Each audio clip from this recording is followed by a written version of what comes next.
The one thing that makes CoHive stand out as a disability service provider is that they care about each kid's interest. They don't think our kids should be pushed into TAFE just because they finished school in year 10. Not that there's anything wrong with TAFE, by the way, like Michaela's done it too.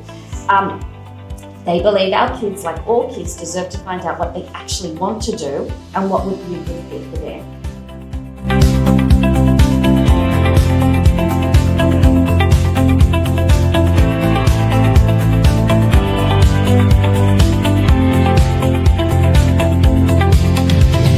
Michaela is 19.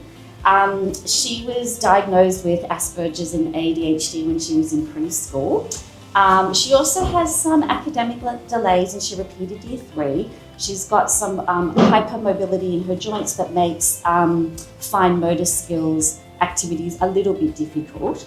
She did go to a really great primary and high school. They had an on-site specialist learning centre and the teachers supported her in every subject so that she could remain in the same classroom as her peers.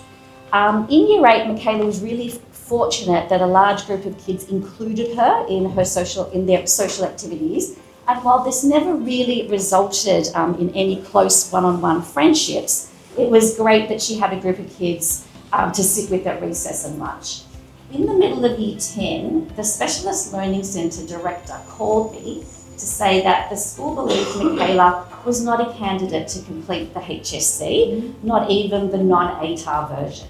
They said the school simply didn't have the authority to differentiate the HSC curriculum like they did for the curriculum years 7 to 10. So my husband and I had no idea what Michaela would do in 2023.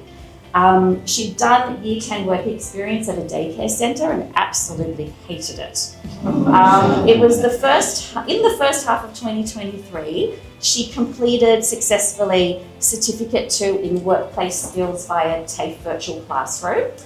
This was great, but we weren't any closer to knowing what she was going to do. She had SLES funding for everybody who knows, I don't know if it's still called SLES. So I enrolled her in a SLES program in the Office of a Disability Job Agency in Maroubra. It was very clinical and boring. The sessions were held in the office boardroom. Michaela absolutely hated it, and the facilitators were really nice, but mainly taught the participants how to write resumes, do job searches, and be prepared for interviews. Now, this sounds practical, but Michaela didn't even know what she wanted to do. And when you don't know what you want to do, you aren't really motivated to actually apply for any jobs. At the beginning of 2024, someone told me about CoHive. I was initially reluctant to find out more because I thought, is this just going to be another SLES program but with funkier branding? But finally, just after semester 2 of last year, Michaela and I came for an intake interview with Kim, and we realised right from the start that CoHive was different. Michaela has done a few courses with CoHive in the past year. I can't believe it's actually only been a year. She started with Get Work Ready, Finance Matters, and Drama Dynamics.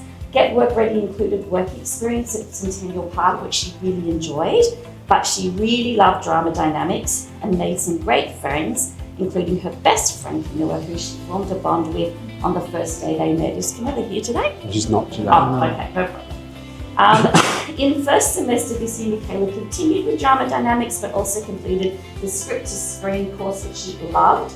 Now she's doing Employment Pathways, which she wasn't ready to do when she first started.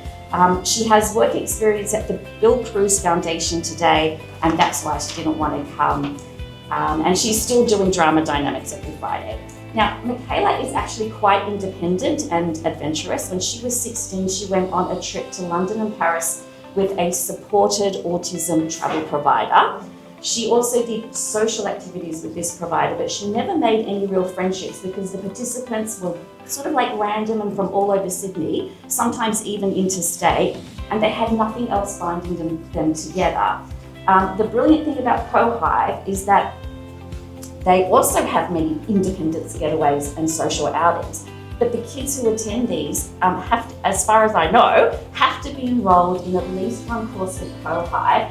This means there's a consistency of participants, and it gives the kids a real opportunity to get to know each other and make genuine friendships. Michaela has enjoyed the chaperone pub nights, karaoke nights, musicals, and she really loves Honeycode, a girls only get together about once every second month. That's usually held here at the hub, and it's an opportunity for the girls to interact on topics of interest for teens and young adults whilst doing really fun activities. Michaela's also been on the Independence Getaways to the Gold Coast, Barramar, and recently to the Blue Mountains. The other great thing about Cohive is that they put on events right here at the hub. They did one for Halloween last year, and this year they did one for winter solstice. There's music, food, dancing, and it's so wonderful to see the kids get dressed up and have fun with each other in a social way, just like they should. The one thing that makes Cohive stand, I'm almost done, I'm not going to do it. I'm just going to try to fly through it. The one thing that makes Cohive stand out as a disability service provider is that they care about each kid's interest. They don't think our kids should be pushed into TAFE just because they finished school in year 10. Not that there's anything wrong with TAFE, by the way, like Michaela's done it too. They believe our kids, like all kids, deserve to find out what they actually want to do and what would be a good fit for them. As a parent, this is so reassuring because it makes you feel that you aren't alone in this challenging transition from high school to whatever comes next.